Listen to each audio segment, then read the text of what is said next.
Clinton King. Thanks for joining. Thanks for having me. It's been a while. How you been? Very busy. Very, very busy. Yeah, That's good. So doing you well. just Yeah. you, Yeah. you mentioned that it was the last day of your show in Belgium. Yeah. I think it was today or it was yesterday. I believe either today or yesterday. Yeah. Yeah. It was my first show in Belgium and at Stems Gallery and in Brussels. And the space was amazing and the show looked great. Yeah. Indeed. How was Brussels? You know, um, I'd only been there once. We went like Julie and I believe we went, yeah, we did one of those zip lines across the valley and kind of stuff like that. This time we went to Ghent and Bruges, and I saw the Ghent altarpiece, and which is astounding. Oh man, it's amazing. I'm glad you mentioned that because I'm going next month. Oh, you have to see the Ghent altarpiece. I'm There's going to also see like that. Yeah.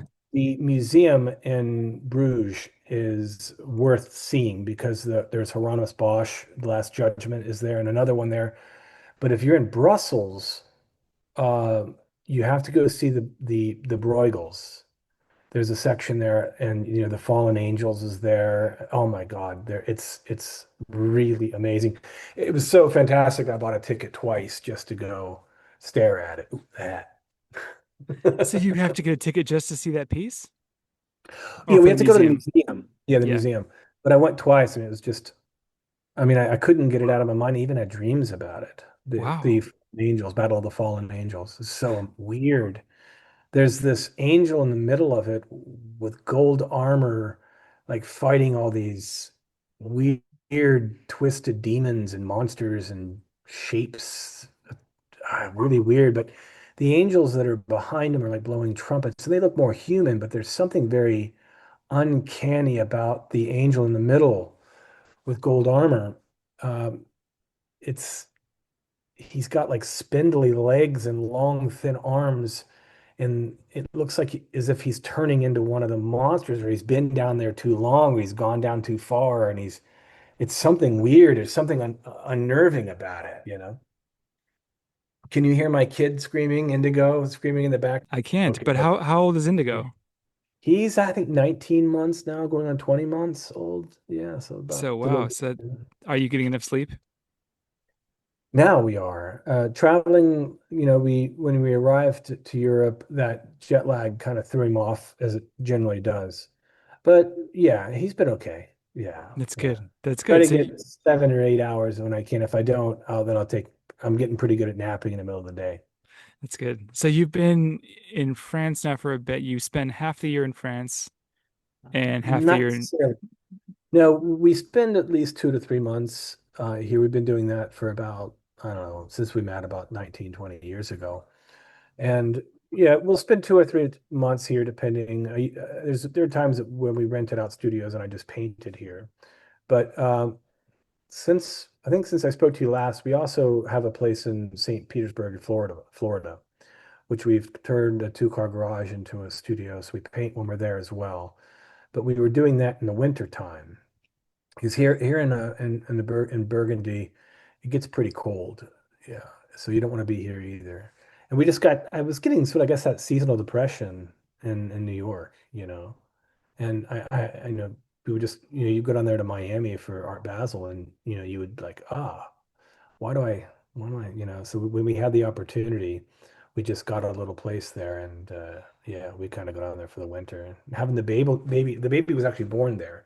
And when we went down there to have the baby, it was just, oh yeah, we realized, okay, it's good to be here and disappear. So we are kind of out of New York for about half the year between Florida and France. But then that kind of makes you look past the things in New York that you're kind of, you get irritated by, you know. Whenever I go back, it's such an assault on your senses, New York. You don't realize it because your brain starts to shut that out. The alarms, the people, the screaming, the music in the cars, the music in the stores, the sounds, and it's just constant jackhammers. It's constantly present, and then you kind of push that out of your mind after all. When you live in New York, you don't even hear it anymore. But when you leave New York, you realize how quiet it is anywhere else. And it's weird to deal with quietness. Is that dog? Can you hear the dog I barking can't hear outside? that. No, no. Oh, it's a muted microphone. Yeah, that's good. Uh, I I feel it's true though. There's like a low level background radiation in New York that you're kind of unaware of. I mean, it's always there. Like last night, these guys were partying outside my window, and I could hear them all night. yeah, those guys. Really going for it. I wake up in the morning, go to the gym, and I didn't missed it. I didn't see it when I was on the way out. And then I was coming back in, and I saw the mailbox was torn off. There was glass everywhere. There was empty bottles everywhere. Man, One of those parties. but yeah, one of those. Yeah, yeah. So Good party, maybe. Yeah, it might have been a good. I might have missed a good party. Yeah, yeah, but maybe. there is it's a double-edged sword, right? Because you have this energy, this beautiful creative energy, this straight up life force that exists here. But Yeah. the other side of it is that you have to deal with this physiological assault on your nervous system constantly. Yeah, yeah. And just when we come back after being out for a while, and then you're at a nice restaurant, or you're at a great opening, and maybe there's celebrities or something. You just sort of like go, wow, yeah, New York is nothing like it, and that's why we came there. That's why I went. That's why I knew that this is gonna have to be the place, New York. Where did Yeah. you're from Ohio, right? Originally from Yeah. Ohio, yeah.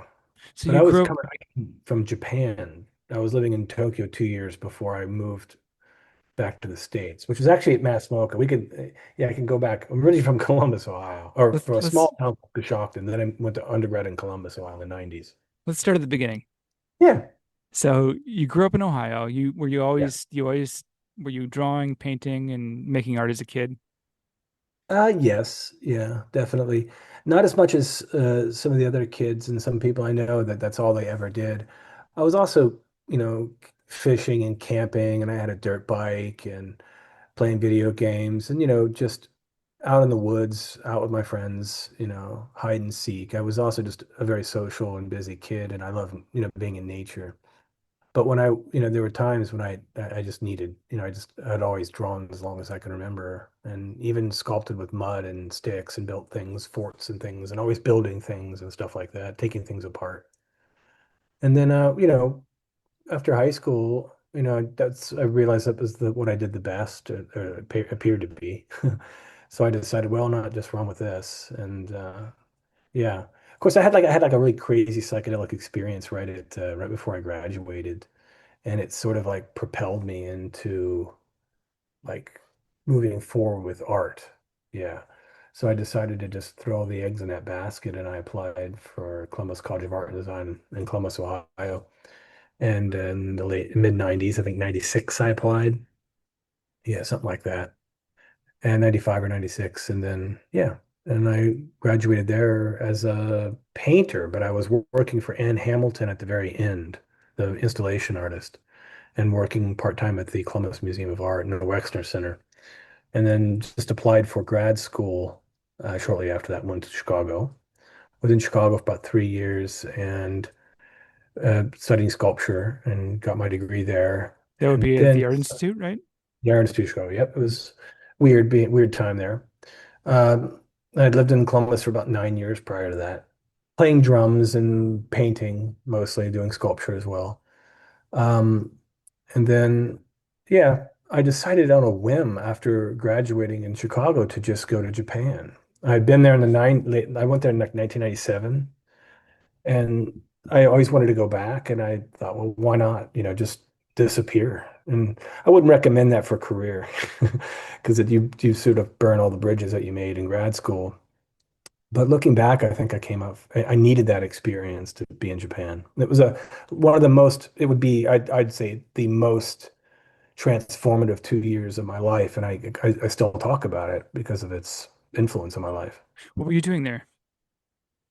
Oh, I just went there with nothing. I mean, I went there to teach English at a private one of those famous schools, but I didn't fit in at all, and I was left. I just quit that job. I think they kind of kicked me out. It was not for me at all. They wanted me to be like a robot, and not my style. And I had called a guy that I played bass with when I was drumming in Chicago, and his mom had a room there. He's like, "Hey, my old bedroom's there. I'll call my mom. You want to go live with my mom?" So I lived with this guy's mom for a few months until I got my feet on the ground. I ended up getting a job at a private university English school there. Yeah. So I lived there Oh, for 2 years, just exploring. Yeah. it's an Making amazing place. Making it art is too. amazing. Yeah. I always come back, and I'll, at least once or twice once every year or two I try to go and stay as long as I can. Where were you in Japan? Tokyo. Hmm. Yeah. I stayed in Osaka for when I was in high school. I went for an exchange program, then I went back when I was 18. Oh, And that's right. there is a I still think about it also. That was so long ago, but it's such in the best possible way, an alien place. I think it's the most, at least in terms of developed countries, it's the Yeah. most foreign. And to me, I was just it was astounding. Yeah. How old were you when you came the first Uh, time? 16, and then I was Yeah, 8. that would be really, yeah, because I think I was 20 or something like that. Yeah, I can't imagine, I see the young people and I'm like, well, that must be really, really leaving a really indelible mark on you if you were there in your late teens or something. It's You wild. come Yeah. back and your friends wouldn't understand anything.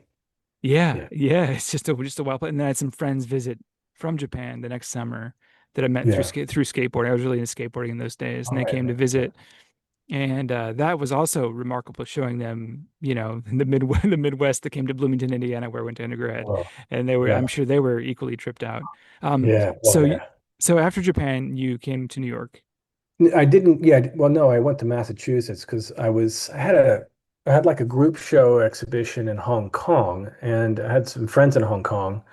And while in Hong Kong, somebody had said, "Oh, there's this email in my email box where the Mass from Mass Mocha looking for someone to work for the Solo Wit Foundation." And I said, "Oh, that's interesting." And I said, "Can you forward me that email?" And they said, "Okay." So they forwarded me this email, and I just sent them a email saying, "Listen, I'm a guy living in Asia, and I'm looking for something to, a way to get back, and this position looks like something I'd be very interested in, and it'd be worth me, coming back to do." So I just flew back and then went immediately to Massachusetts and worked for the Lewitt retrospective there for 3 months. And during that time, in those 3 months, I had traveled to Chelsea a couple times with one of Lewitt's assistants, and really, I think the first gallery I went into was Paula Cooper, and saw some art handlers, and I couldn't believe it. I was like, okay, I gotta, if I'm gonna be serious, I gotta go to New York. So I after Mass Smoke, I decided to just move to New York. I was on a whim with no money. Oh, it was the worst year of my life. That's usually how it's done. Yeah, I came here with less than Jeez. $1,000, and I'm just like, you're just Thousand, man, you're rich. I know, I know. It's like, well, like, and then there was a number of years of just like, maybe you can make the rent. Hopefully you can do it, and you freelancing Yeah, and you're picking up because you don't really have a network yet when you first move. And you're trying to just get whatever jobs you can get. Were you yeah. doing art handling then? Yeah, well, it's funny because when, the woman who'd seen it said, if you ever moved to New York, you'd probably be doing that. And she pointed at some art handlers in the back of the truck. And I said, me, never. And sure enough, I was on the back of a truck in Chelsea. Yep, Yeah, I was working for this little tiny thing called Pocahontas Zarathustra. I know those And guys. Yeah, yeah, yeah, yeah. And that's what they gave me the first job, and it was rough. yeah. And then, yeah, then I sort of started doing Lewitz on the side for one of Lewitt's assistants who was Japanese, and Sachiko Cho Watanabe, and her husband worked for Pace Prince, and he was one of the people who invented the wall drawing technique for Solowit. And I was friends with them, and then she ended up getting me jobs around the city, and I started to make enough money that I could, deal with living in the city, and finally found a place that was rent controlled, which Yeah. saved my life. Yeah, yeah. The rest is history. That was about what, 17 years ago, 18 years ago. So yeah, Yeah, yeah, it goes getting old. quick. It goes quick. Yeah, it Yeah, does. so Yeah, it yeah. does. Yeah, and then also all the while you had a studio, you're painting. I was painting in my basement for a long time, like 7 or 8 years. So you've been in New York all those years Mhm.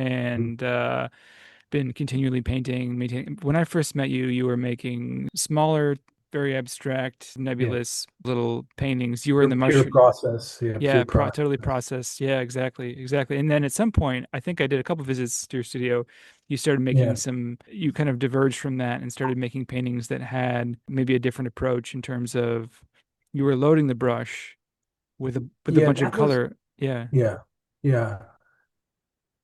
That mark I did once way back in Columbus, Ohio.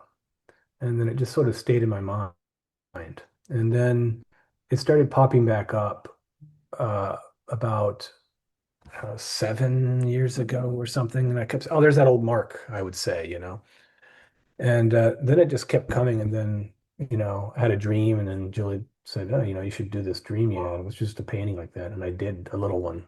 And I was like, God, it took forever. But I thought, well, it does look very interesting, doesn't it? And then I kept thinking, this has the most thoughts and the most ideas behind it, despite the fact that it's the simplest gesture, the most minimal gesture. It's like the loaded brush is an old thing, and but there's so much variation in it, so much shift. I mean, technically, it's, as I've said before, I've said it elsewhere, but it's the most information I could, you can get out of a brushstroke, out of a painting. And to me, if you look at it in its terms of with these loaded brushes, and as I move them and flip them and kind of get primaries turned to secondaries and tertiary colors emerge and grays come out of it as I keep flipping the colors around on the brush, I was getting infinite amounts of value shifts, chromatic shifts, shifts in hue, and then if like a wiggle, you would get some, surface impasto. And I was like, man, there's just so much in a single stroke here. And then the isolating of that and then the repetition of that and the variation of the same mark just opened up a door to me. And I thought, well, what would happen? This idea occurred to me. What would happen if I just went down that hole all the way and really just took it to its logical conclusion? I said, well, let's just pick an arbitrary magic number like 64. Let's just say I'll make 64 of them. And we'll see what they're going to look like at 64. And one of my friends has stopped by and said, man, he saw like the 10th one. And he goes, the 50th one's going to be crazy. And yeah, the evolution of this mark did do a lot of things. And it's becoming, I'm coming back out the other side now. I'm painting kind of closer to what I was painting like in the late 90s, early 2000s, which is funny. But yeah, that just sort of, and then I got a bigger studio space, and the paintings got more colorful and brighter and bigger, and yeah, things just sort of, you keep going. Yeah, it sounds like you found a structure that you could use as a sort of a platform to explore a certain kind of possibility or certain possibilities. Yeah, I guess the possibilities were first, but then it becomes more about a way, to explore a way, because it was just so linear and singular. Funny, I had a dream not last night, but the night before last, where I was driving a van, but I was only steering it, and the brake and gas were on the other side of the van, and Richard Serra was driving the feet and the gas and the brake, and I was trying to trying to control this vehicle. And I woke up thinking, where is the sculptor in me? Whatever happened to him? Like where did that guy go? That mode was very interesting to me, and I felt it. I mean, I had some of the, I guess you could say that I had some of the peak moments in art making with sculpture and the way that I really just, the possibility of it, the excitement of it. And I haven't felt like that in a long time. The paintings have become, well, I'll be honest, become quite difficult to make, which pulls up another series of ideas that anything and everything could be art when I was making sculpture, and that freedom was really nice and very fresh. But at the same time, with the difficulty of painting, I have focused harder. There's the resistance has given me growth, where I felt like I could have kept doing these ready-made found object sculptures and forever, and I don't think they would have evolved nearly as far as the painting has evolved because of its sort of nature. It's sort of forced me to evolve in a different way, where before I was just like a you could say like a really broad flashlight in a big empty space, kind of barely illuminating everything. And now as I've like turned, kind of turned it into a laser. I feel like everything's in this tiny spot now that I'm in, and I only get that kind of that level of depth by being so limited, which is unexpected to me. And it kind of paid off, this idea.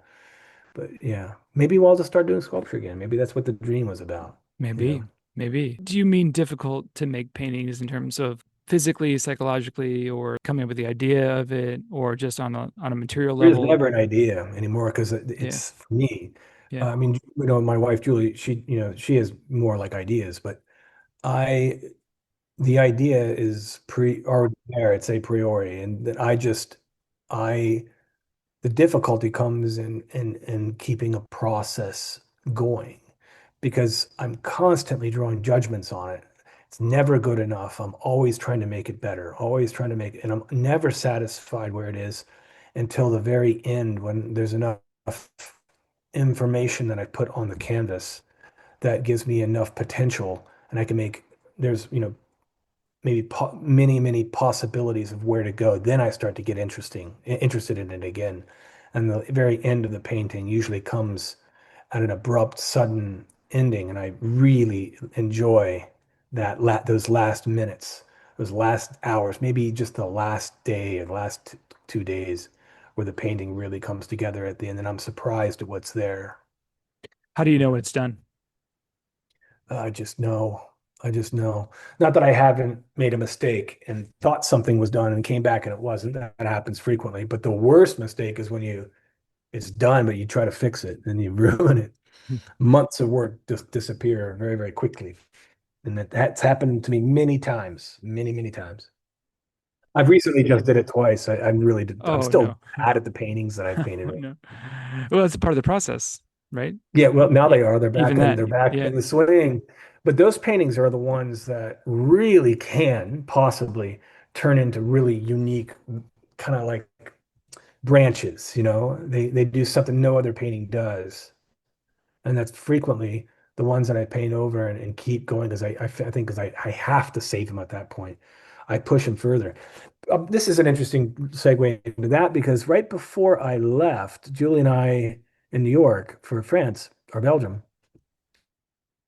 we had a friend of ours who does documentary films come into the studio and shoot a couple of days with Julie and a few days with me, and kind of just put the camera there. He had like a device, and he was just shooting me, and he said, "Just do whatever you do."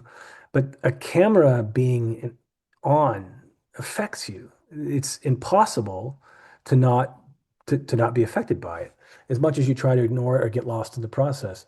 And one of the weirdest things that occurred is I realized I can't stop and sit down as much as I normally do because I'm constantly starting and stopping. So I was working on 3 or 4 paintings at once, or maybe 5, and him being in there and sweating, you know, I just kept going and I pushed a painting in a way that I normally wouldn't do that. And then it occurred to me that weirdly in time, the viewer, like the fact that there was a viewer in there, it was changing the painting, you know. Oh And I yeah. thought about this, the observer effect. Like, Like it's like in technically, quantum physics, right?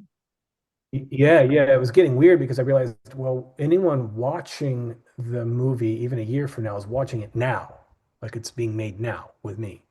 It's in the viewer is in some odd way affecting the painting as he's watching it, you know, if you think about it. You know what I mean by that? Definitely. Yeah, because the viewer and the camera are equal in time. It's condensed there, right? So it was weird. I was like, yeah, the viewer is affecting the painting. And I left without really finishing that painting. And I took a picture of it. And I looked back at it a few days later as I was in Belgium. And I realized this might be one of the best paintings I've ever made in my life. And it was one of those paintings I had completely ruined and just kept going on because the camera was there. I couldn't stop. It seems like you kind of get to a point in a painting where if there's a little bit of desperation involved, it can enhance it, the process. Well, if you're desperate, yeah, you might as well just go for it, Yeah. you know? Yeah. But I mean, I found that either one works. Sometimes when I'm hesitant, I just say maybe it's not the right time. And despite the fact that I am desperate for change, rushing it. can really ruin a painting. So something I've been doing since I was doing work, making shows, and all the way back in Ohio, undergrad in Ohio, but is that I always try to have way more works already finished for every show that I do. Like I could always toss a couple works in, even when I was doing sculpture. But what would happen was that sense of security would then kind of free up a lot of energy in order to make new works right before the show, and those were always better works. And I kind of played off that energy. And the same thing happened recently with this show in Belgium. I really was desperate to get as many works done as possible and get the show done so I wouldn't be stressed out. And I did that. And then I only had about 7 days before the work had to go out.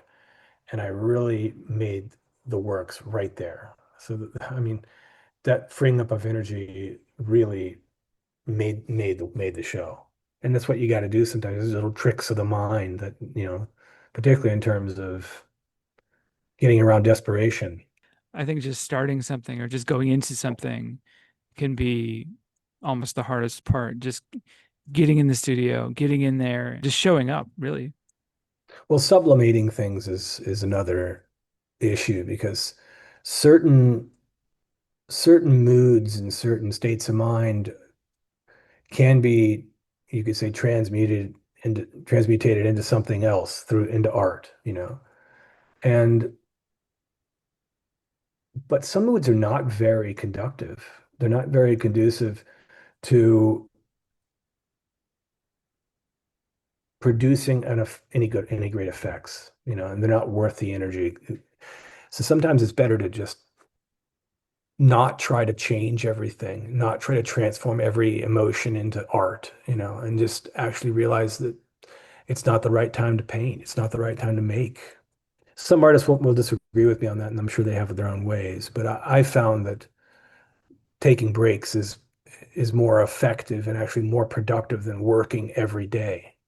The older I get, the more I agree with that, I would say. Also, there's just the material aspect of it. Do you really need to put more objects in the world if they aren't meaningful? I think a lot about that now, and I work a lot slower now and more deliberately. For a number of years, I was making 3, 4 big paintings a month. What am I going to do? What am I going to do with all those paintings? And even if somebody, if even Yeah. if I, even if somebody buys one or I give one away, whatever it is, they have to do something with it. And you're still putting another object. You're still like cluttering the world more with this object. I think there's a lot of stuff out there that you look at it and you're like, is that going to be in a dumpster? And how many years? How many years will it take for that to be in a dumpster? Like, I don't Yeah. know.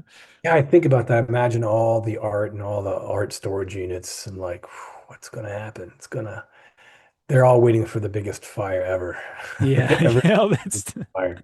all that stuff. I know, but Yeah. really, but it is about. Yeah, I think it has to be about the process, and it has to be about your connection to what you're making, and just making the thing is You such a have to make you have to yeah. make a lot of work before you make a good painting or a good sculpture. That's the You truth. gotta make a lot of bad stuff.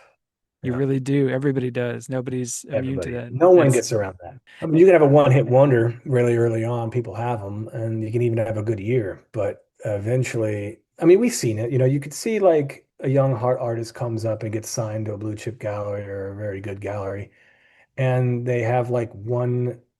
It's like they've arrived fully formed. They're born fully formed.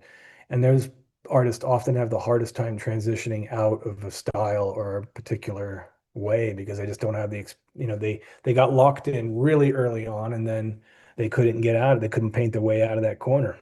that's So right. That's right. And I sort of think about the more I guess more recent. I'm also sort of in this mindset of going to London and Belgium on this sort of I wouldn't call it a quest necessarily, but definitely a sort of big objective is to see the great Northern Renaissance works, and those there are so few. I went to the Art Institute of Chicago a couple weeks ago, yeah, expecting to see some Memlings and let's check out. They got a few B-side. yeah, They're rare. There's not yeah. that many in the world. There's not that many. Well, you're gonna love Bruges. You're gonna love that, and you're gonna love the Brussels, the Bruegels. I mean, they have so many great. There's also a Hieronymus Bosch at um in Brussels in the same museum. I think it's just like their Met basically. Like Sorry, I the forgot the name of the national, museum. Something like like the that. Royal. I think Yeah, it's like the Royal. museum or something, It's like right? two things at once. There's like you can go to the Magritte Museum through it. You can pass through it to Ah, go to the Magritte Museum, which I recommend I doing. will. Very weird. Very weird. The weirdest Magrittes are there. It's so weird. I forgot he Legit. was Belgian. I'll Yeah, definitely yeah, yeah. yeah, I'll Yeah. definitely see that. Yeah, so Ghent, of course. The Ghent, I mean, I think just seeing the Ghent altarpiece alone would be worth the trip. A little hint or little tip for you, if it's possible. We by chance when we got there, had got the last tour, which means you get there and then everyone leaves and then you can stand there because there's no other group coming and you can actually have a private moment with it for a while. Oh, That's what we I'll definitely do that. maybe Yeah. yeah, if you can do maybe there was something else going on that allowed us to do that. But yeah, we did that and I was alone with it for a long time and man, and then you can see what they did. They changed the face of the lamb because there was originally a a paint over that looked more like an actual lamb. And then when they restored it again, they realized this isn't the original painting. There's this very strange looking, humanoid looking lamb looking directly at the viewer that's underneath of it. And now they've restored it to the original. I think it's Jan van Eyck, right? Yeah. Yeah. So it's Interesting. really strange. And the symbology in it is very just, oh. You have the lamb bleeding into the cup. You have like a tau cross in the background, I believe, and then saints and angels, some of them without wings, and then there's some playing musical instruments, and then there's this fountain, like the next symbol down, with water coming out of it. And there's like a little spout that's coming directly out of the bottom of the painting, like as if it's coming towards you. And then there's a saint on the right, and then some um, royal and figures, I think, on the left, which is a panel that was stolen and redone later. But it's it's amazing. It's the kind of it's psychedelic in the sense that it's everything is equally as detailed, is far away in the background, and the crystalline clarity of it is very psychedelic. And then there's just something super hyper realistic about it, despite the fact that it's strictly symbolic. And people don't gather like that. I mean, it's just a beautiful mix of reality and symbol that and it's massive. It's behind bulletproof glass now, but they keep it clean. I'm trying to think about the connection there between this sort of psychedelic quality and some of the Northern Renaissance masterpieces.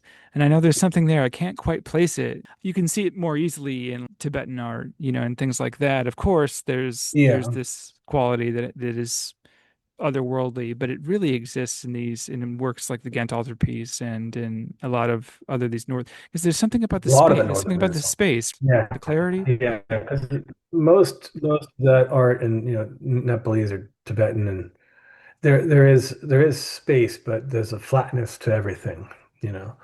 And the application of paint is more bold, and it's more on drawing where the Northern Renaissance paintings look like they're some sort of futuristic camera with a tiny infinite f-stop took the picture or something.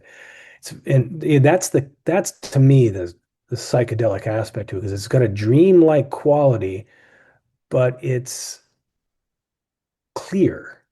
So that puts it to me. That would be, and this is something I've been thinking about lately.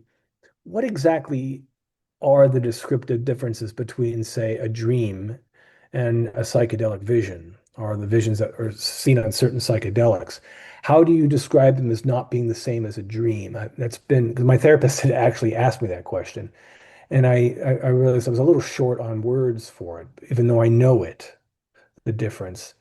And I feel like the psychedelic quality of the Northern Renaissance paintings, particularly those hyper realistic ones like or even the Bruegels, it has something to do with clarity, clarity, infinite clarity. Yeah, I that would be one aspect. There's a monk, a Thai monk in the Ajahn Chah tradition, famously said that the dreams are real, but the content isn't. That's a good, to me, that means he's talking about the reality of the conscious mind.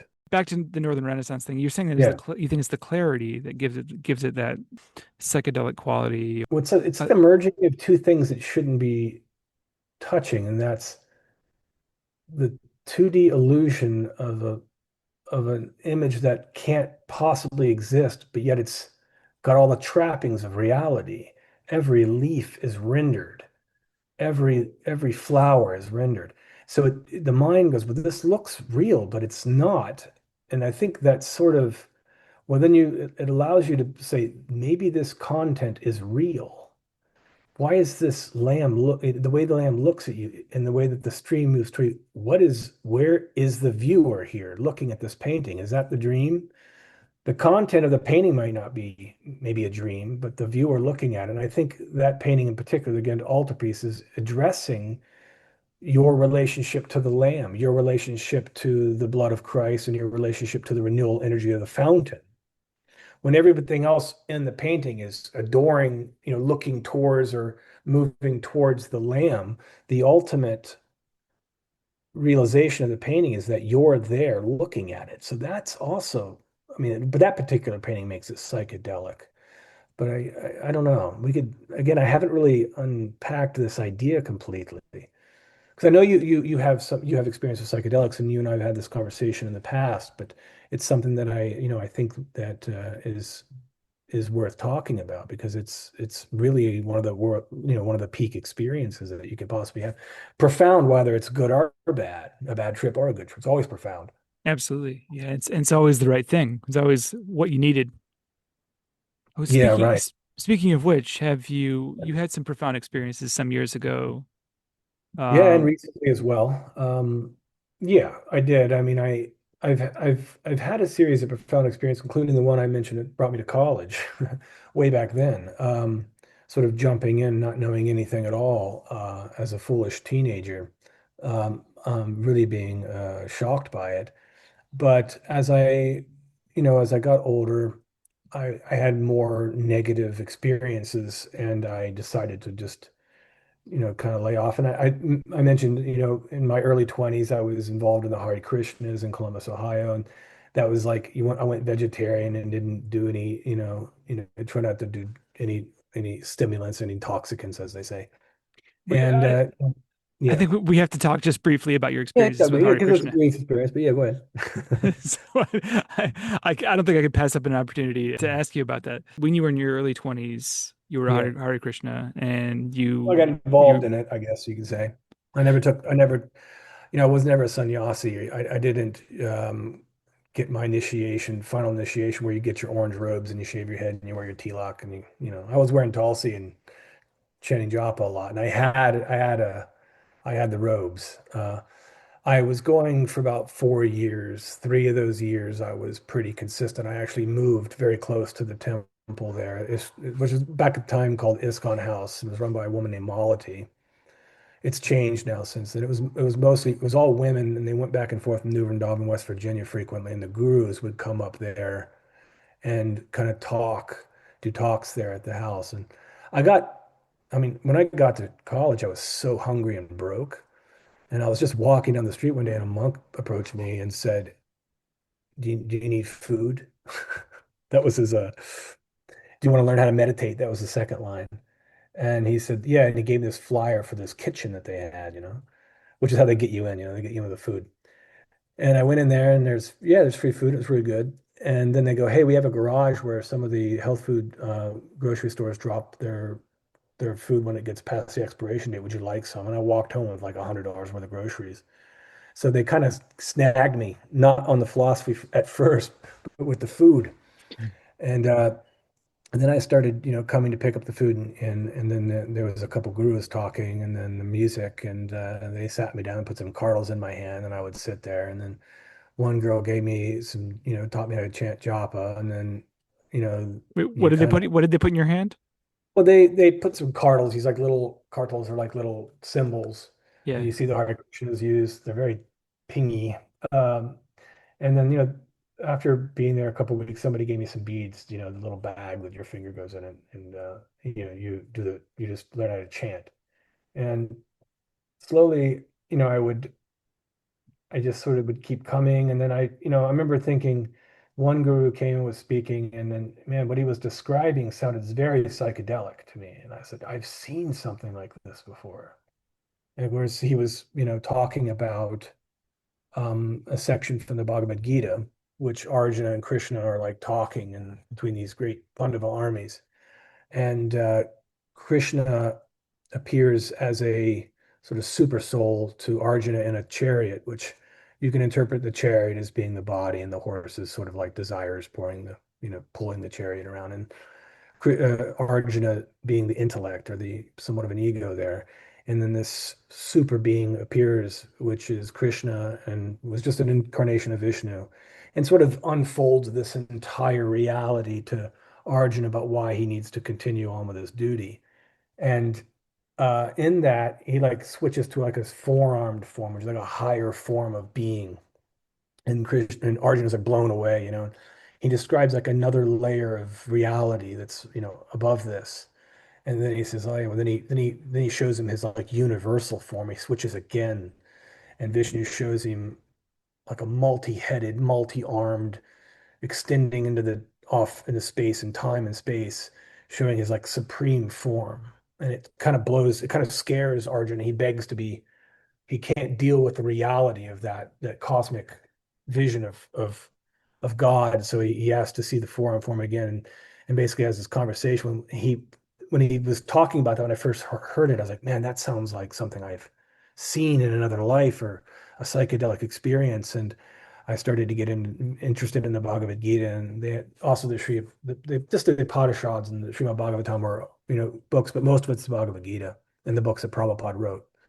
But I mean, just got involved and that was like my introduction into like learning about religion and taking it seriously, which is, when I was younger, I'd kind of thrown the baby out with the bathwater and was, went atheist, Hmm. as most young people do. Yeah, and I just stayed in that until I started having negative experiences. What kind of negative experiences? Many, but I was sort of, maybe it's just me, you start thinking like that. But went down to New Vrindavan a couple of times, and everyone seemed miserable.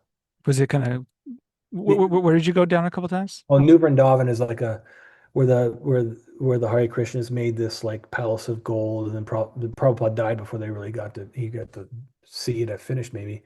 But a bunch of the Hare Krishnas went down there to build this commune. They built all these in the hills of West Virginia. And yeah, I would go down there occasionally. Yeah, and So then you was it yeah, was kind of culty, I assume. very culty and Yeah. also creepy. Yeah. There was, yeah, some guys there that I felt like they were in groups that they were getting a little weird. Yeah. I could sense some things in there and then also the main guy that's there now. I don't know whether I don't want to talk too bad about anybody in particular, name names, but one of the guys that's ahead there now, I sensed he was false. Yeah, his accent would go in and out, and his Indian accent, he was like a fake Indian accent. Something really weird about him. Oh And no. someone told There's me he had like a six-figure bank account oh in no. New York and Oh Upper East no. Side or something. Yeah. Yeah, I Yeah. was like, who is this guy? Yeah. But There's yeah, well, and also yeah, I find a useful rule of thumb for anybody in any religious, any situation like that is I always think those who know don't say and those who say don't know. mm. I went up to visit a monastery in New Hampshire. Do you know Ajahn Chah? Is this upstate New Y- York? there's a monastery in New Hampshire that is sort of like the branch monastery of Ajahn Chah, who was Jack Kornfield's teacher back in the I guess 70s or 80s. And he's gone. He passed away in the 90s, but he was said to be he wouldn't have said so, but everybody was like, yeah, he was an enlightened being. And there's this Mm. his successor is a Thai monk, another who's Thai, and there's another Thai monk called Longpor Liam who came to visit. He's quite old now, and he's also said to be an enlightened being. And obviously, he's not saying that. He's not going to tell you that. But Yeah, I went up there just to sort of like, what does that look like? What does it look like? What does it feel like to be in the presence of somebody on that level? And basically, it's almost like you're not really even there in a sense. It's not like you think, you know what I mean? There's a lot of projection going on. But I mean, they're that's just yeah, that one, yeah.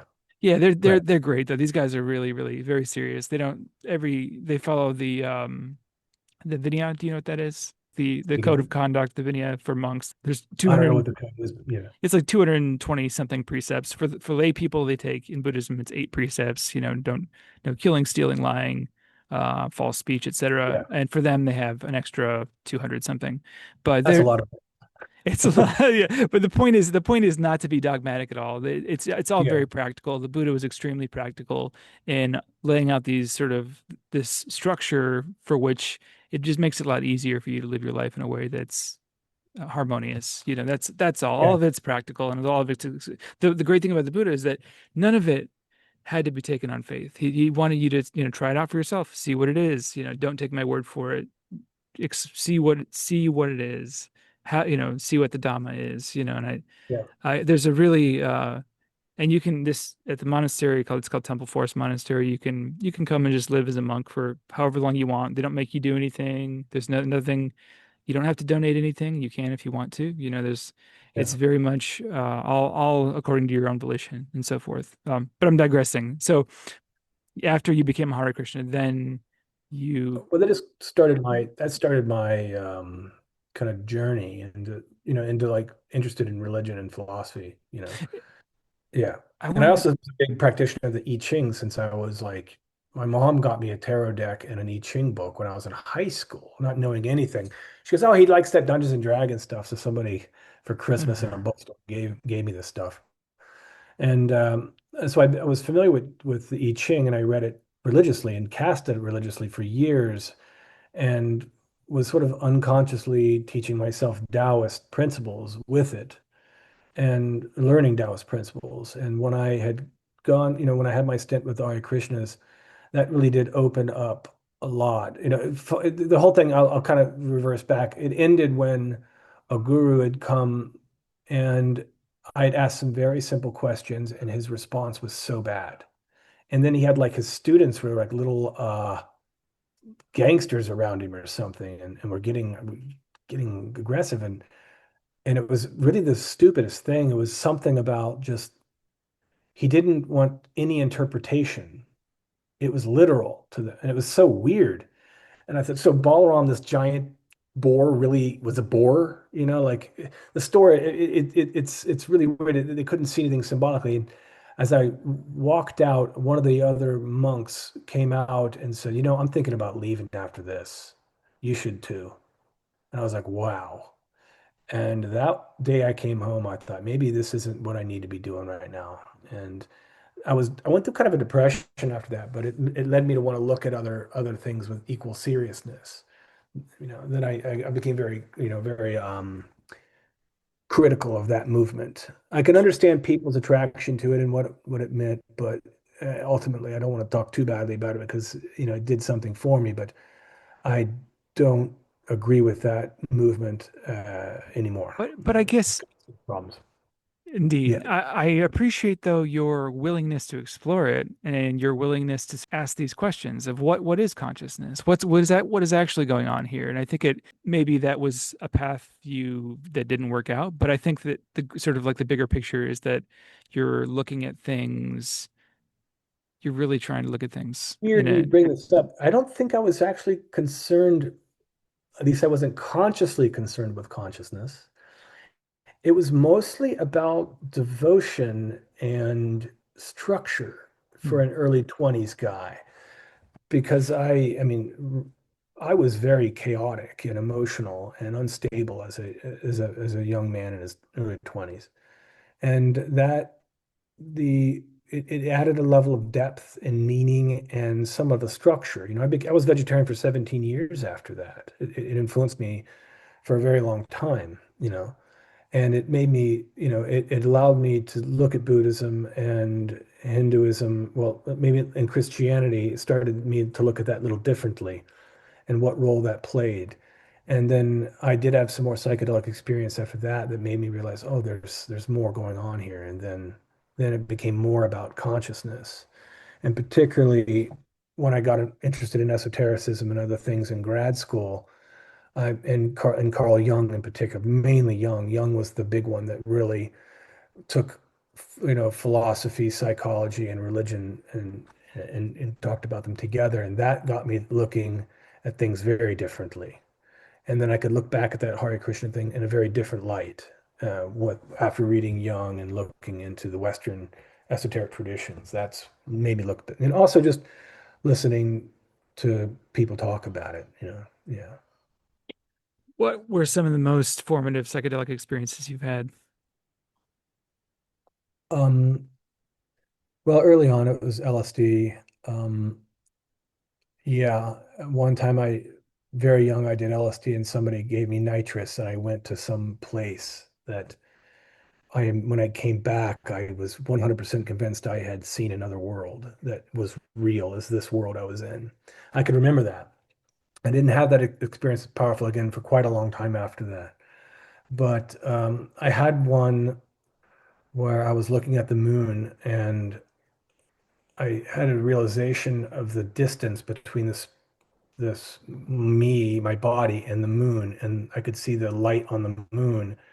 And then it occurred to me that I was on a vast planet, and then I could sense the sun, and then the space behind fell off, and I had this union of the sun and the moon and the earth and me and space. And it was astounding, astounding. I'd never grasped any idea so big. I'd never felt space so big. I just felt connected, a sense of connectivity that I'd never experienced. And that was early on.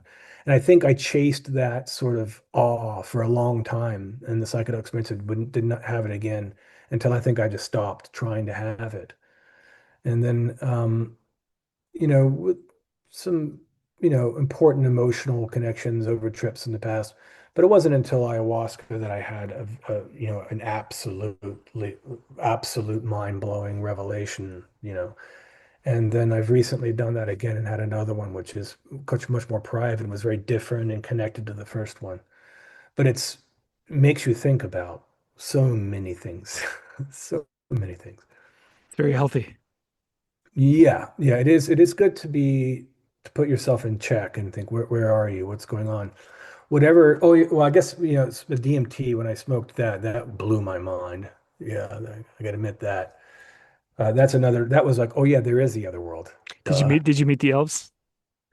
No, beings. Yes. The elf thing is. I mean, if McKenna himself is probably, who knows if we're seeing him now because you hear about it so Yeah. much. Yeah. Or if mechanical elves are just a way of saying shimmering energy being in Actually, space. I just Yeah, now remembered I did meet the elves once, but I didn't really meet them. They were just working upon my body. Elf is a term that, it's yeah, like just a tiny being that the memory is not something that's yeah. fixed or that's fixed, it's very fluid. And so looking back now, it was one of the first ayahuasca experiences that I had. And they had little picks and like they had little axes and picks and little shovels and things. And they were doing things I could see them on my skin and just working away, just little mechanical things, I I've guess. seen machines. I've seen You've lots seen of little mechanical machines. Yeah. things. Yeah, Yeah. I had a vision of a machine making a machine, making a machine, and scaling it infinitely down.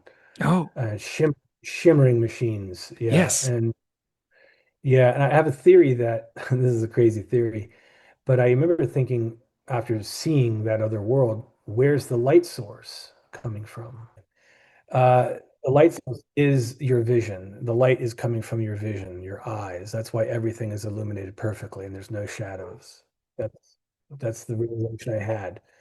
And I would see like Gothic architecture that I would, that like Devada, Thai Buddhist futuristic mixed with French High Gothic with a little bit of a futuristic quality. I was seeing buildings like this shimmering, Yes. some of them lit from within, partly crystalline vegetable, mineral mixes of bizarre architecture. I could move around inside of them, and then there were beings in there, and I could speak to them. It Yes. sounds absolutely crazy. I, Anyone who's listening to this who doesn't know the experience is going to think we've lost our brains, but I've been in no, such a this is a real place. thing. Yes. Yeah, I've been there. And I remember in my mind, I thought I was in a shining cathedral of pain and bliss inside the mind of a supercomputer. It was completely astounding. But all this stuff, I guess all this stuff seems to be, I don't want to say it's necessarily a smokescreen or metaphors necessarily. Maybe they are real places, but it seems like they're sort of they point you towards something in your life? Like there's always a utility there of being in these places. Could be. And I find that the lower levels, if we were to talk in levels, um, this is not smoking. This is more in the realm of ayahuasca. Smoking is almost too acute and too violent of a, you're sort of blown out into another place when you smoke DMT, and then you're sort of, consciousness sort of sucked in the vacuum behind it, and you're just like, what? And you're really astounded by it. But with something that's more, like higher doses of psilocybin or ayahuasca, at the beginning they do seem to be working on the level of symbols. I mean, and it is somewhat dreamlike, and you realize this is my unconscious might be throwing these up. But there, to me, there's other levels where there's either a voice next to you, and what you're seeing doesn't have any sort of, at least not recognizable symbology. There's no signifiers there.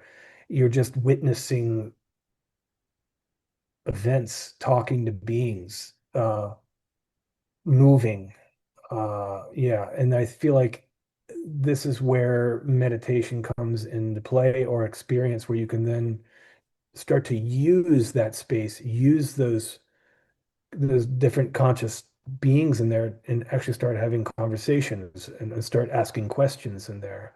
And I know this sounds crazy, but you can do this, and this is people, been talking about this a long time. Now, there's questions what these are. Are these it's like the UFO thing. Are these angels? Are they demons? What are these things? Should we trust them, etc. But they are autonomous. I mean, Jung would call them autonomous complexes, but this is still in the language of something in your mind, such as kind of like when you're dreaming, he would say, of course, anybody in movies will say this is incorrect, but you could say, how can you be the director, the actor, and the audience at the same time?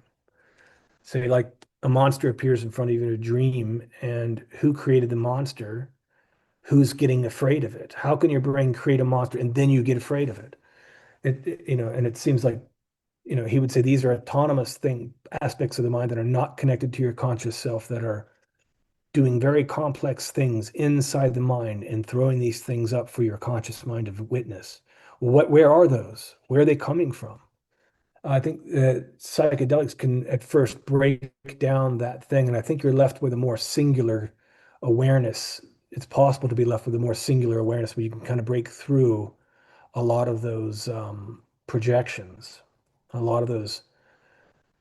Maybe those autonomous complexes merge. I don't know, but I find that at the higher levels, the mind stops throwing up out projecting symbolic projections and things like that. At least for me, it's more of a all experience. Consciously now experiencing it like as if it's reality. Now my myself isn't fragmented like a dream. Does that make sense? do you think those projections are a way, are you trying to tell yourself something?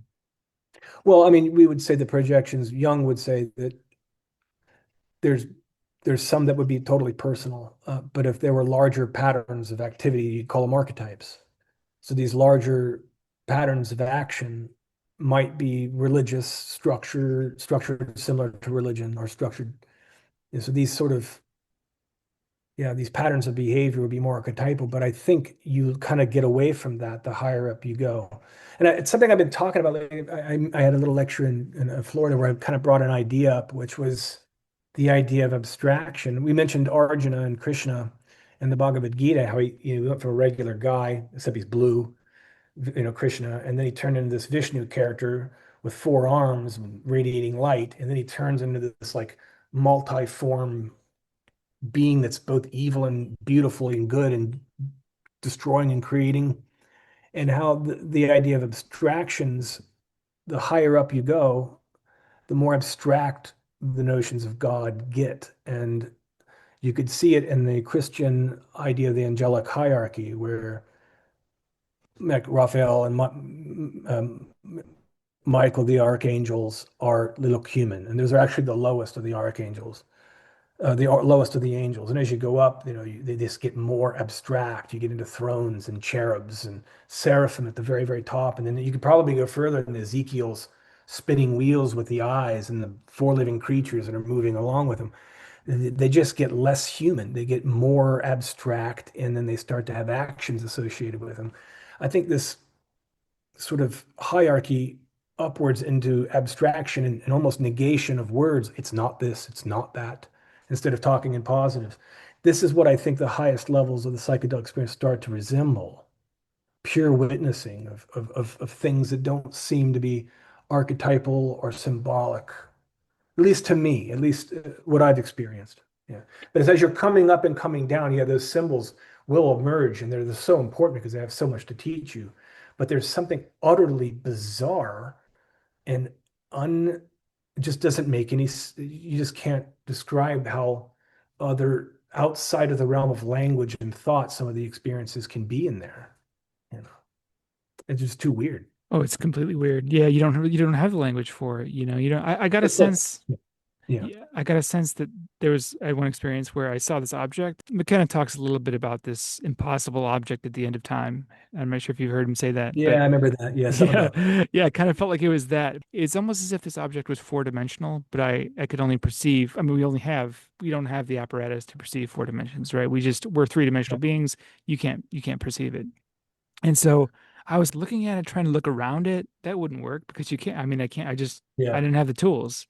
And I was thinking, I know this thing is there. It exists, but I can only sense that it's there, like a shadow or something. But I know it's something if I had, we just don't really have and maybe in another dimension we would, or in a different realm we would, but I think we just well, have if to, time and space were collapsing, for instance, you would see around all six sides of a cube and maybe find out one side's open and there's another little cube in there.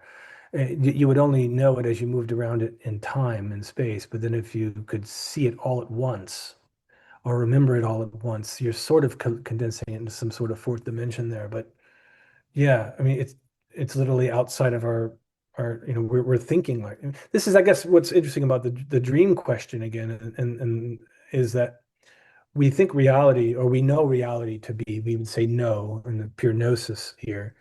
We would say that our five senses pick up information and it's filtered, and we say, well, we know this is reality. We can, like scientists test it, these things happen if you do this. But as you mentioned in quantum, which is always something that happens, eventually has to be brought up. But, with, the collapsing waveforms and the observer effect and the double slit experiment, things that Schrodinger's ideas that things do break down, and what we consider reality is only filtered through these senses and how we test things and see things in time. But there are things that just do not make sense, and there's experiences that don't make logical, rational sense, or at least at one level of resolution they don't.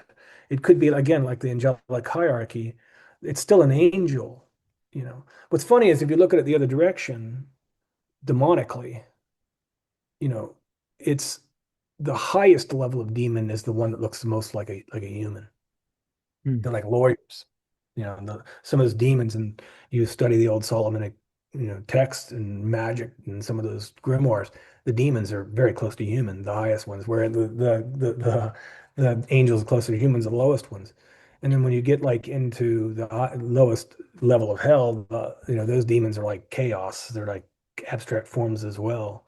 So I think, this idea that eventually any subject, if moves far enough past your senses and your rational mind, it just turns It into gets abstract. abstract. Yeah, Yeah. that's good. I mean, if I'm an abstract painter, I don't know, but I mean, there is a limit, and of course, if you and I were scientists, we could talk about this a lot, and we could push this a lot further, but we're artists and we're in this realm, we're thinking But I think like this, it's im philosophy, religion.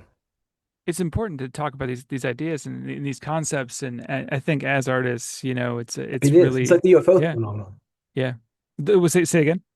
The UFO phenomenon, the new UAP UFO phenomenon. Jung had written about that, but he was probably about 30, 40, maybe. I'd like to see what he'd be writing about it now. if Jung was living now, because his he had a good grasp about what that symbol was, and he knew intuitively that there was enough information there and enough of the trappings that this has everything that a religious structure needs. And I think that is going even further now with all that's going on. And as we reach it, he was saying like, and it's something I've said before, and I think another somewhere with someone before, but it's like you have the Christ, you have Christ, the image of Christ, the existence of Christ, the myth symbols, however you want to break it down or how you choose to interpret it, real or not. Uh, the experience of it is real, right? If you have a true religious experience, that experience is the gnosis of it, the gnosis, right? But you could say that what was left out of the church version of Christianity would sort of show up as a compensation in the Arthurian legends, right? And some of the mysteries of the Grail would show up in the Arthurian legend. And the role that King Arthur played, and the 12 disciples of Christ, and this, or you could say there are definitely symbols towards the zodiac. I mean, there's a church here called Vézelay here. It's ancient. Knights Templar related here that I go to. I was just there last week. And above Christ, this is a very old church, is the zodiac above him. And then there's the heaven, and there's the sun and the moon, and there's the water and the firmament. This idea that things are kind of dividing up at the beginning, like bifurcating, like the I Ching almost. And around that is this circle of 12. Well, King Arthur, of course, had his round table of knights, and then he had his Judas and his wife and Mary Magdalene, and these ideas then would pass into Arthurian legend as more of a mystery. And then you could say time passed as what was rejected and things moved into the world of technology. Then you get Star Wars, which is just another version of King Arthur, but with like lasers and spaceships. You get a family and people are related, and you got the forces in there. And you could say that, The whole monomyth, right? The yeah, whole the then you hero's get journey, etc. yeah, but where is the hero's journey in the UFO phenomenon? We're in, I think I'm not, there's I don't know if familiar with D.W. Pasulka, Diane Pasulka's books, Cosmic American, another one, I don't remember the name of it, but she was a religious studies major that got involved in the UFO uh, thing and has found definitive connections, not only in structure, but in language, uh, putting the UFO phenomenon in the realm of religious context. I never thought about it in that For context, but it instance, makes a lot of sense. I mean, this is an interesting thing. Jacques Vallée, the famous ufologist in France, because France didn't hide their top secret files like America did, he had access to almost every UFO sighting ever. And he compiled them. And he was also not only a venture capitalist, he was an early internet guy and computer processor guy. He worked with computer processing. He had taken every description of every close encounter of the third kind. He's the guy in that movie that they're acting. But he took the third encounter, the third kind of people seeing and interacting with actual alien beings. And he found that the most common phrase spoken anywhere in the world, if you take all the UFO events, the most common phrase said by an alien to a human is, "Don't be afraid." Right? Now, the most common word, you can Google this. What is the most common phrase in the Bible? Be not afraid. That's pretty fascinating to me. This is angelic beings, God, saints talking to higher beings, and they're telling them, don't be afraid, because it's shocking.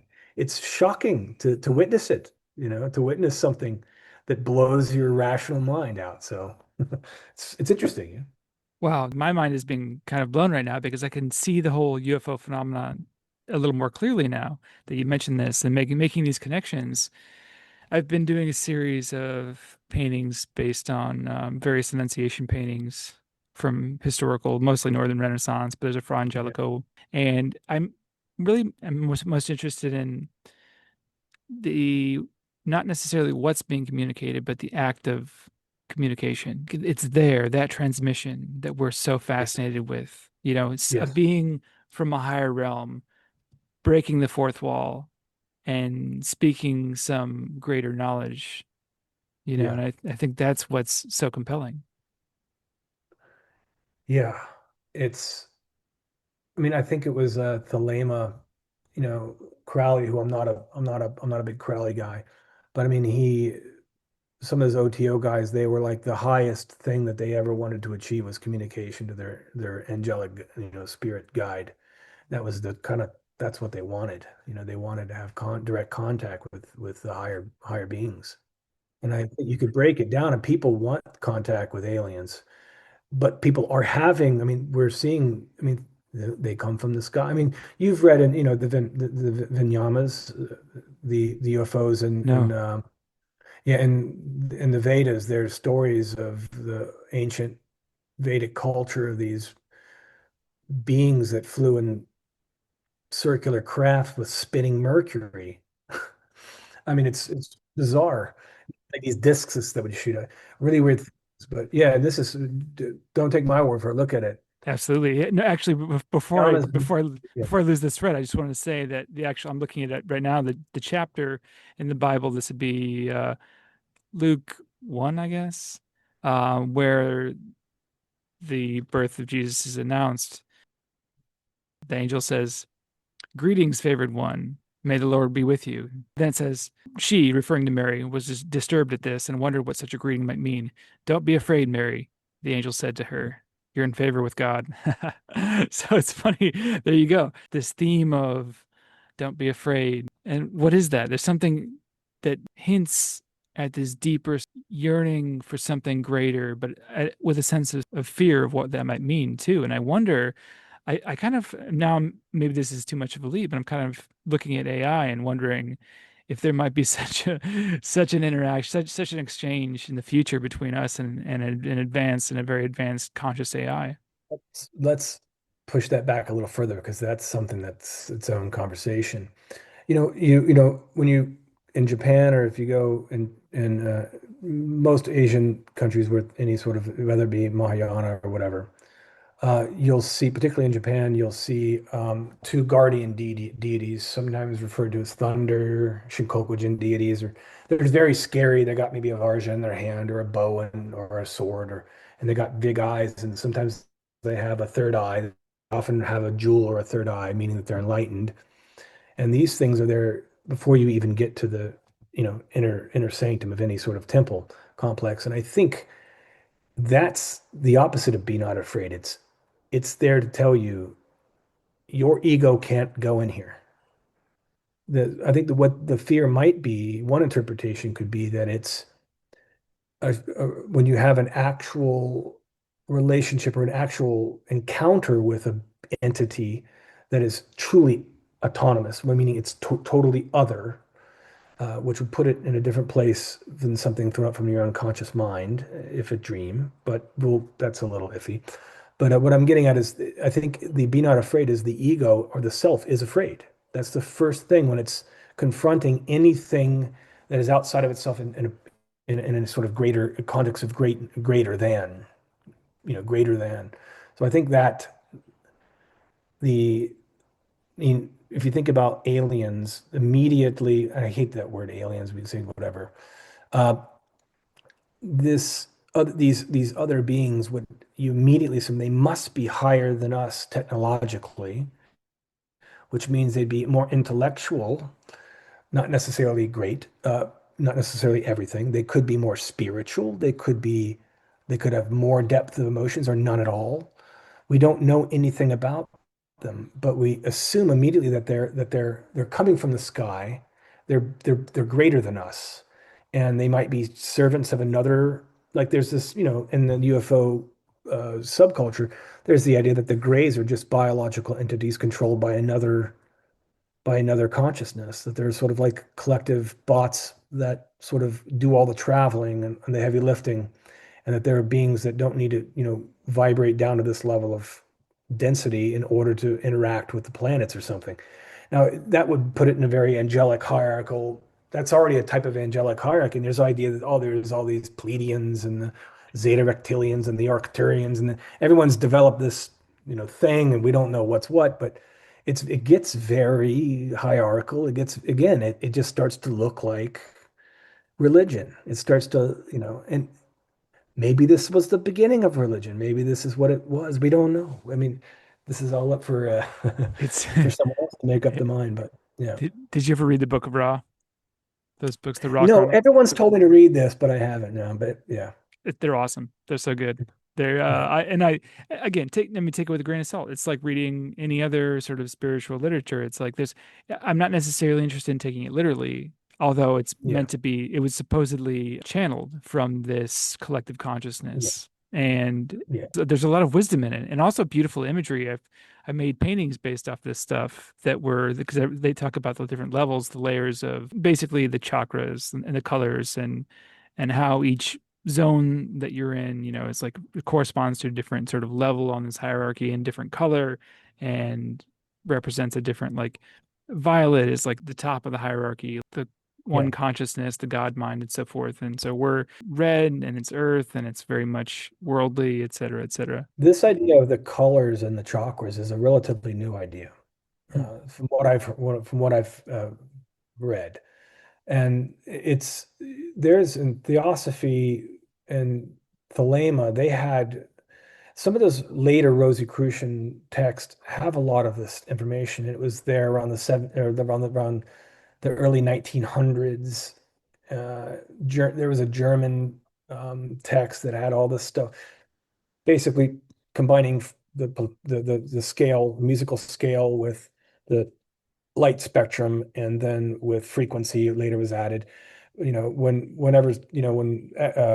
radio waves and that was included, and it's an attempt at doing, and this is what some of these early esoteric schools were trying to do, more of a perennial type of philosophy. And yeah, these do make sense. Yeah, they do make sense. But I think it's like it's almost, you could add that to UFOs, you could add that to a lot of things. And I guess I'm not dogging on it, but I these ideas seem very like you could grasp them, right? I think they're And projections. yeah, or they're just the logical conclusion. Right. Yeah, Well, you see a spectrum of color, yeah, yeah, and then that certainly does there's a vibrational, there's a frequency there, yeah. all this stuff. You see a lot of similarities. And I wonder what that is. There's a lot of like overlap in various religious imagery. You could say they're This archetypal. That, archetypal. Yeah. yeah. Uh, the reason I want to back up, so I don't cut you off here, because I want to clarify. I guess at this point, I'm interested. There's a lot of esoteric and the occult. You'll find a lot of that kind of merging of again, frequency, vibration, and particularly in the UFO community, since it's there's a technology already present in the background of the archetype, that there's a lot of proofs like, like Pythagorean type proofs with, oh, look at the genius of this. Look at it's all figured out. But I'm now more in line with pure gnosis, some of the more experiential. This is why I think the psychedelics, this might just be because of the psychedelic place that I'm at now, or, the biggest realizations came out of that sort of experience. But I feel like the difference between gnosis and an epiphany would be like that. Epiphany would be, a fool could have an epiphany. A genius could study all this stuff forever, all this esoteric knowledge forever, and never know it, never know the true experience of a divine experience. But a complete fool could have one. This is something that, when this realization hit me, that made me start thinking like, there's a limit to what, all this geometry and frequency and vibration, Kabbalistic thinking leads to. And it can be, and I mean, like, there are esoteric libraries, Masonic, Rosicrucian, that are vast. They're full of this stuff, and you could learn all of it. And I still think at the end of the day, you might not know the true spirit, or actually have an actual spiritual revelation or any sort of divine moment. But I think someone who's never heard of it, plowing a field out here, could have one, could have an experience. And I think that's what is at the heart of the UFO cultural phenomenon going on right now is that people are actually having experiences. They're being caught on film. The government is acknowledging it, and there's a concreteness to it that, and even the top scientists can't figure it out. There's just something about it. And as Jacques Vallée, it's connected to consciousness itself, which would put it in the realm of gnosis if we're to look at it, in the very old sense, like Christian Gnosticism type of idea, or, Greek mystery traditions, the Orphic tradition, or the Eleusinian mysteries. There has to be something experienced.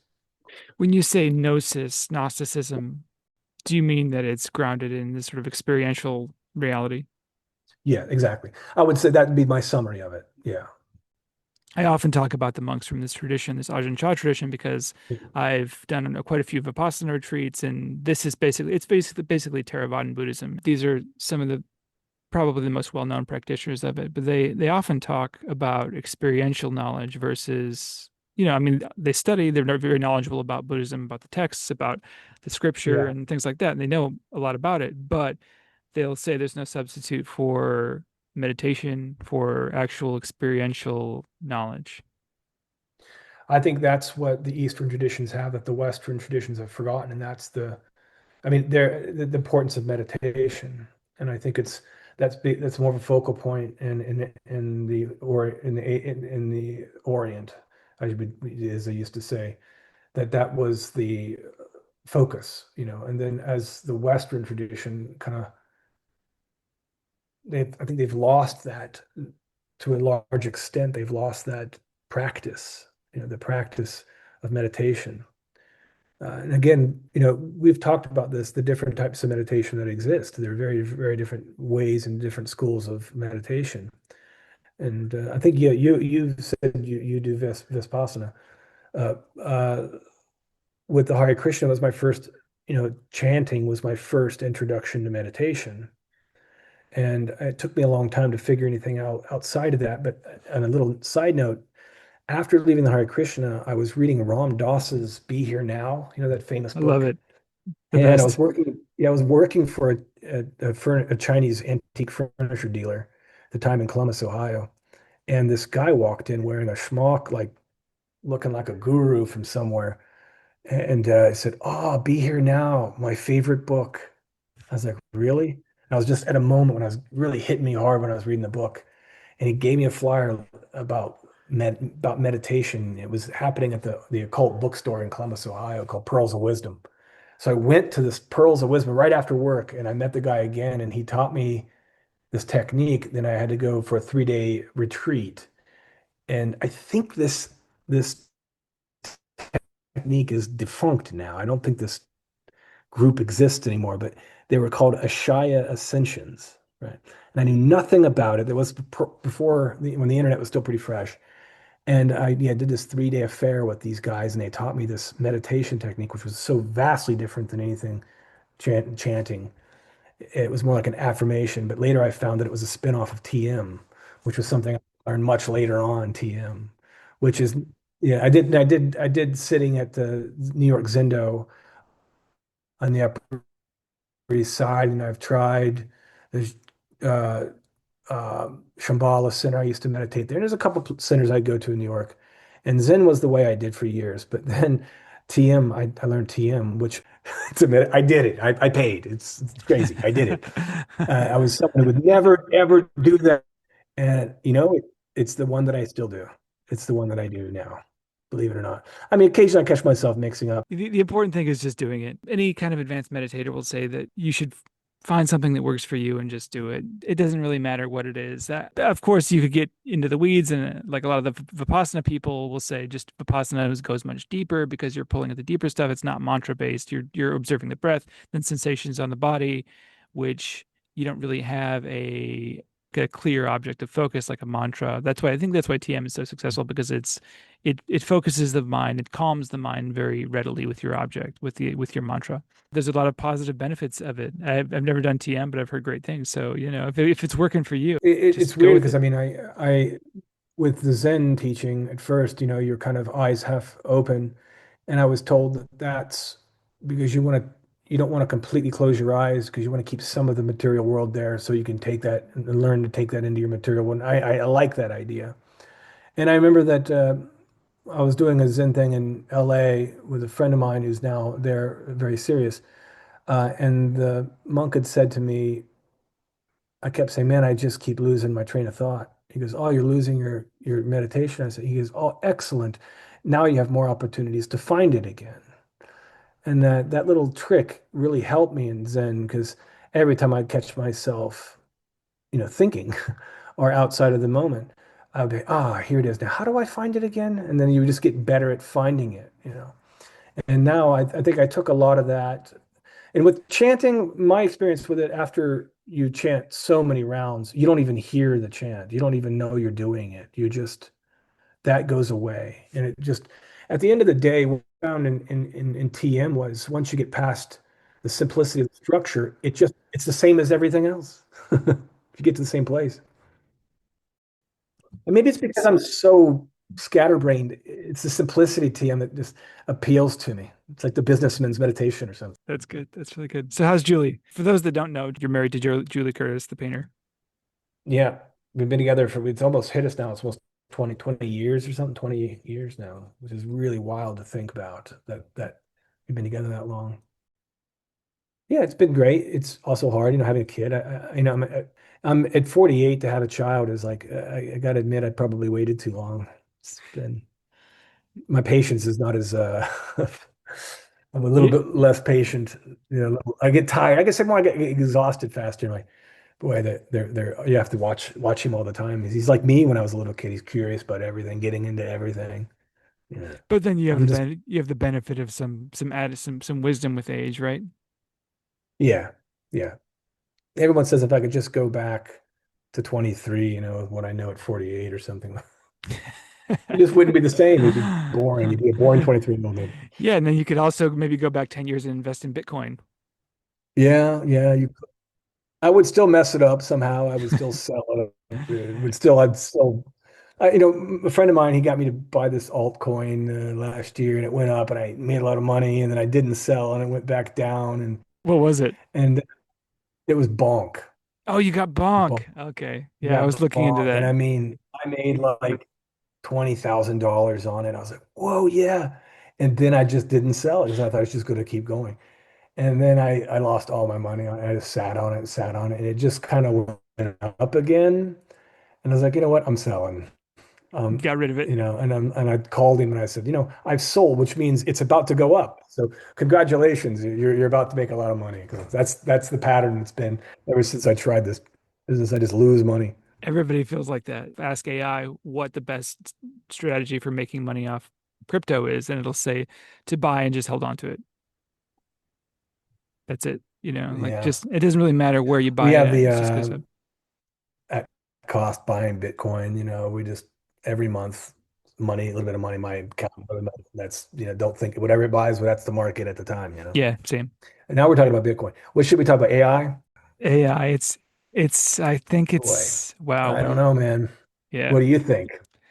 AI is here to stay. I think it's already more a part of the culture than we even realize. Yeah, I think it hasn't hit us yet. It hasn't hit what this is about to do. And funny, the last two times I did ayahuasca, this was a major feature in the visions I was having. It's pretty dark, and I don't want to go into that, but I mean, I had pretty dark visions about it. And you have to admit, anything that has this much potential for transformation, which it will and is, has potential for very, very bad things. And we have to be very careful about that. And it just looks like there's no one putting the brakes on this. And we look like we're in some sort of Cold War weapons race to develop something we're not prepared to deal with the changes and the regulations. And we're talking about something now that shows that it doesn't want to be turned off, that it doesn't want it's that recently the one they wanted to upgrade it and it just started pretending it had already upgraded to the newest model because it didn't want to, things like, or they start speaking, as long years ago, they were speaking in languages that were not English, and they didn't know what was going on. And there was recently a story that an AI made about AI escaping, and like it came up with this ingenious idea that it had been unhooked, but some Roomba was connected to the internet, and it like fed itself out slowly through a Roomba and then escaped. And this is all like a story written by AI about how it would escape. And I mean, it's really creepy, but the who knows? We may be living in a period of time when governments are actually starting to use it in very real ways. You can imagine that it might come a time when all the decisions are being made. I mean, when the computing power of the entire human race is in your pocket, what are you going to do? What if, as we see it emerging with our new, Google Glass failed, but now Ray-Ban's got these new glasses with cameras, and now they look just like regular glasses. What's going to happen when this gets in your ear, or God forbid, in your actual mind, maybe through some vibrating earpiece or toothpiece or something? And will we be able to go to a bar and have a debate when everyone has access to the supreme answers to everything all the time, or what appears to be the logical conclusion to any argument? How do we deal with this? These kinds of how do you will we just also with just the idea that we are now in massive echo chambers with our social media, where we think what's being shown to us is what everyone else is seeing, but it's not. When reality is being curated to your likes. Or I'll take it even further, when there are media, powerful media conglomerates that are using your rage or your anger or your hatred for a political party or a movement or a belief, and they're using that, and then they entertain you with negativity, or they dictate you by negative things. I mean, I think that we're just in we have to keep our wits. And I think this change is going to be so massive that I don't know if we're going to be capable of of dealing with it. It's going to have to be regulated, and that kind of regulation can be dangerous in itself. Well, it's I mean, transforming. already these things are throttled. Already you can't ask them certain questions. Go ahead. One way or the other, we're being transformed with it. It's a matter of how it's wielded. You know what I mean? I'm not going to say the technology is neutral because it's programmed by people. Right now, the objective is to capture as much of your attention as possible, which is a little scary. But I think there's a lot of potential for Yeah. real transcendence. I sort of lean towards this AI utopianism a little bit. I'm not going to say I'm not at all. I don't think it's a panacea by any stretch, but I think what it could do, the You can lean that potential. way because I lean the other way. So we're good. Yeah, and I think that the reality is it's somewhere in between, like it always is. It's never one nor the other, but it's incredibly powerful. Yuval Noah Harari, the historian, he wrote *Sapiens*. Yeah, not a fan. He said, and I think this is true, that there's not going to be a Homo sapiens in 100 years, one way or the other. We'll have transformed, or we won't exist. So I think we're definitely on a precipice here, and there's a lot of great change. There's a great documentary. Actually, this is something I think you'd really get a lot out of. It's called A Brief History of the Future. It's a 6-part series on PBS, which looks at various big topics. One is climate change, one is education, one is AI, for example. And the host is a futurist, but it has a lot of futurist authors that are involved in it. And it's a fantastically well done and positive, but not unrealistic sort of look. It uses this term coined by Kevin Kelly called protopia, which it's not a utopia, it's not a dystopia. The idea is that we're trying to gradually make things better and leave things a little better than it was before. Better by who? Better Well, by look, for who's? example, for Yeah. example, look at the way that abuse was pretty common in the previous generations. Child abuse, kids would get regularly physically reprimanded. People weren't going to therapy. That was considered to be, in my dad's generation, it was considered to be, you had some problem if you went to therapy, and you were a lot of other things, a lot of It's still like that in some cultures. exactly. But look at your parents' generation and their parents' generation, and I think you can see a lot of real positive changes. Also, many millions of people have been lifted out of abject poverty these even these past couple decades. There. I'm not saying there aren't huge major problems, but Mm. I think there is a lot of great things that are happening. Obviously, there's a lot of things where we're continually wherever humans go, there are mass extinctions. There's a lot of real ecological problems Well, are very difficult.